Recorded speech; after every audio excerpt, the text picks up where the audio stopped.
So owning a rental property is not always rainbows and butterflies. You gotta get hands dirty and do the hard part.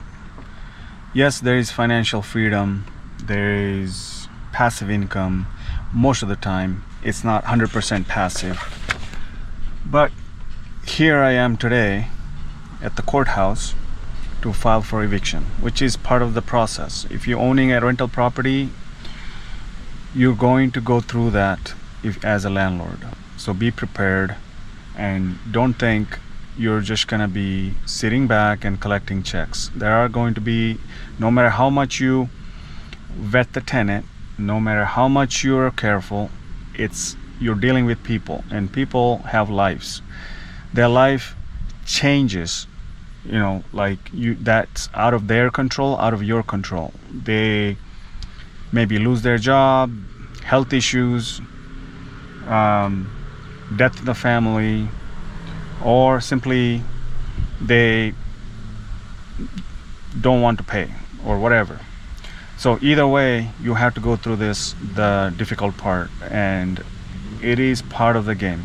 I'm making this video because not a lot of investors show you this, the behind the scene, because they show you is Lamborghini and big mansions. There is a hard part on this, and some investors don't even make it because of this this part of the business, because they don't want to deal with this type of situation. But if you're ready to do that, then you can achieve financial freedom earlier than working 9 to 5, in my opinion. I achieved partial financial freedom before age 40. So I don't regret it at all. So right now I'm going into this courthouse to file for eviction for a tenant who has been paying almost until now, and she has 2 months left, and she stopped paying and no communication. Usually we try to communicate with them and try to get them to pay and negotiate with them, so we don't have to evict them and get that eviction on their background. But it's sad that they don't communicate, and then you have to go through this, and then this eviction will stay on their background, I don't know, for 7 years or so, and then they're gonna have very hard time getting any kind of loans, car loans, rentals, mortgage, or anything like that. So it's just not a good way to do that. And also being a role model for their kids. She got 2 or 3 kids, and I seen this, not just this tenant but many other tenants. I have evicted other tenants as well, but that's the sad part. You just got to go through this. And she stopped paying rent, and she stopped communicating, and she has 2 months left on her lease. She could have just paid and move on without getting this on her background and all that, eviction. Maybe she's trying to save a couple of $2,000 to $3,000 before she move out. But for me, I'm not gonna go broke from these type of tenant who play this game, because in my state, it's a red state, and eviction is about 1 month, maybe a little longer, so it doesn't take that long. So that's the reason I moved here from California in the first place, because California can take 6 months to a year to evict someone, or maybe longer if they keep playing the game and if they know how to manipulate the system. But in this case, here where I am, we can evict within a month or so, and they're gone. So yeah, I do lose some money, but then you learn from that, right? So next time you kind of do better vetting process for tenants, and make sure you do thoroughly, so you don't leave any gaps for bad tenants to get inside your rental and cause any issues like this. So you do your best, but the point is, you will have, if you're investor, you will have eviction process. You got to file, you got to go through that. So I do it myself here. It's pretty easy process. I just got to fill up some paperwork and on a eviction date go meet the judge and explain. Basically they don't pay, they get out.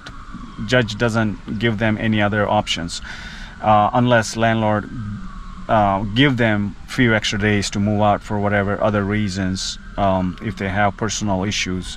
But I don't hire a lawyer because I'm local here. I live close by, so lawyers can cost $500 to $700 to do the eviction process for you, including the court fee. Court fee is pretty cheap, like $100, but you know, you just gotta, that's part of the business cost, you know, doing business.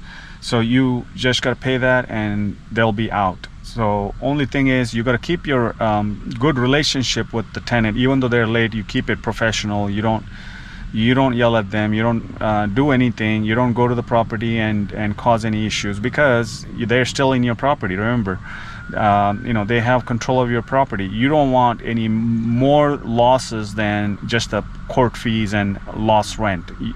And you know, you don't want them damaging the property because they got nothing to lose. Remember that. They already have eviction on their record because they know, you know, you're gonna be filing eviction and they're gonna have that, and then before they leave they can damage your property or whatever they could do. So you just got to be respectful and, you know, deal with them, and you just use the legal process to get them out. Don't do anything stupid. But anyways,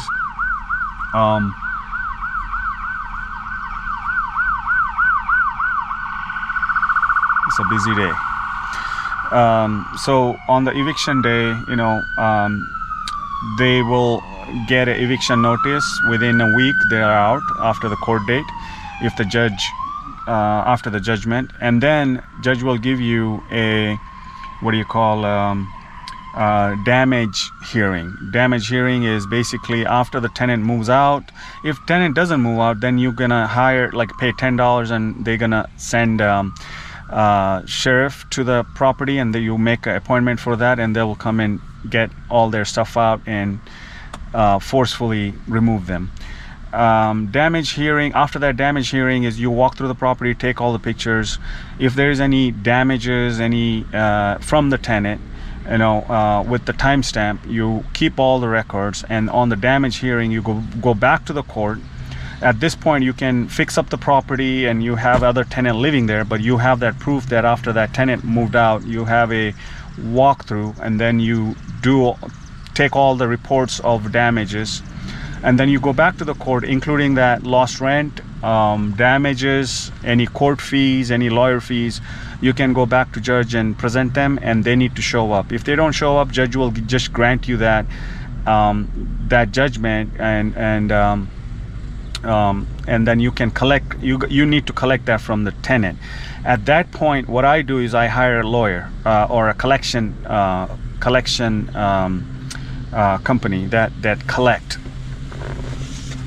That their job is to solicit tenants, and they have their own process, because that's a very difficult part, because you need to know how to get their information as far as where they work, put a lien on their car, or you know, all these things, legal stuff you got to do, which I don't have time to do that. So in that case I hire outside third-party company or a lawyer to do that, and that can take a while. You know, you might not see anything because tenant might not work, they're homeless, or you know, whatever, you know.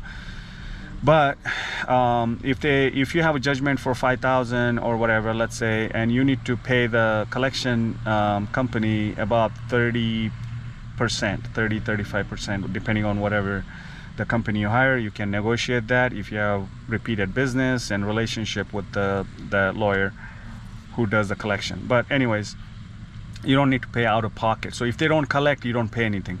So if you have that is a must. You always should do that, because now the tenant has back owed funds, it will show on their background also when they do background check. So if they're applying for a loan, it will show on their background report that they owe $5,000 to you or whoever, right? If I see that on any tenant's background, I never rent to them, never. Because this is the tenant that scams everybody, goes around, scams landlords, and try to stay for free and cause problems. They're not responsible. They're not. They never grow up as an adult. They always stayed like maybe aged between 10 and 15 or something. Because that's the mentality they have. They think the world owes them and they can do whatever they want and they don't need to pay, and things like that. So those are the people getting big problem, or and depend on the government rest of their life because they cannot work. They got so much collection on their judgment collection on their background, and if they work, depend on the government rest of their life because they cannot work. They got so much collection on their judgment collection on their background, and if they work, most of the money goes to the person because the collection team or lawyers, collection company, they can garnish their paychecks. They can see where they're working because they have all their information, where they live, where they moved, where they're working, because it's all under Social Security or however they do that. So the garnish automatically is like you paying tax, goes to the collection agency and they pay me my portion. So it is not a really good thing to do this as a tenant, because you're probably going to save a couple of $1,000s, if you're thinking, it's being very naive, and then you have to pay a big price for that rest of your life, including your kid.